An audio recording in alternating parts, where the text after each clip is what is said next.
Elisabeth, öruggur sigur á Danmörku í dag. Já. Hlýtur að vera kát með svona mjög sigur. já. Hvað er skapandi fyrir ykkur í dag? Við mættum bara mjög tilbúnar, stemmingin var geggjuð og já, við vildum þetta var mjög mikið, þannig já. Þið voru klárlega betra liði, en þið lendir samt undir í fyrsta leikluta. Hvað voru þið bara ná áttum eða hvað? Já, ég veit ekki.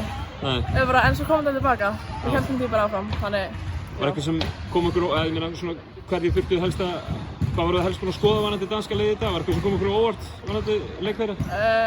Nei, ekki þannig, en við bara settum plan fyrir leikir og fórum svolítið bara eftir því og það virkaði, þannig já. Hvað var það svona helsta sem þið þurftuð að passa? Ekki setja inn í miðuna Já. og það klúðraðist stundum en það kom tilbaka. Já. Erfitt tap, ætli að ímynda mér að finna tapið hafi verið. Já. Er ekki gott að koma tilbaka með svona sigur í dag? Jú, það er mjög gott, mjög gott. Svíar á morgun, við erum væntanlega bara að fara að spila upp á sæti þar, eða ekki? Jú, ekki, vonandi. Já. Hafið eitthvað að skoða Svíþjóð? Nei, en ég held ekki að það bara kvöld eða morgun. Já. Frábært, takk.